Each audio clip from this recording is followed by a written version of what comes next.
ធនាគារ CIBC បានរំពឹងថាតម្លៃមាសនឹងកើនឡើងជាមធ្យម$6,000ក្នុងមួយអោនខណៈតម្រូវការទ្រព្យសម្បត្តិសុវត្ថិភាពនៅតែបន្តទោះបីជាមានការប្រែប្រួលយ៉ាងខ្លាំងដែលមិនធ្លាប់មាននៅក្នុងទីផ្សារលោហៈមានតម្លៃយ៉ាងណាក្តី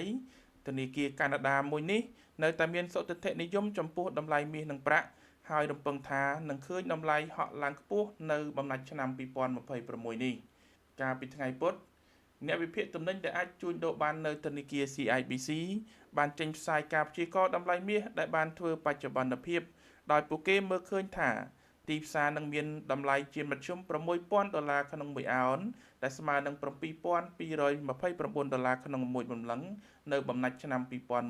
2026ដែលជាការកើនឡើងយ៉ាងខ្លាំងពីការប៉ាន់ស្មានកាលពីខែតុលានៅក្នុងតម្លៃ$4,500ក្នុងមួយអោនធនាគាររំពឹងថា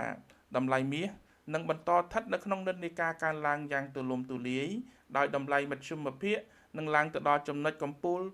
$6,500ក្នុងមួយអោនដែលស្មើនឹង$7,831ក្នុងមួយដំឡឹងនៅឆ្នាំ2027ការអត្ថាធិប្បាយប្រកបទៅដោយសុទិដ្ឋិនិយមនេះបានកើតឡើងខណៈដែលមាសបានប៉ះទៅនឹងកម្រិតរឹងមាំផ្នែកខាងលើថ្មីនៅតម្លៃ$5,000ក្នុងមួយអោនដែលស្មើនឹង$6,024ក្នុងមួយដំឡឹងនិងហាក់ដូចជាកំពុងឈានចូលដំណាក់កាលរក្សាលំនឹងតម្លៃថ្មី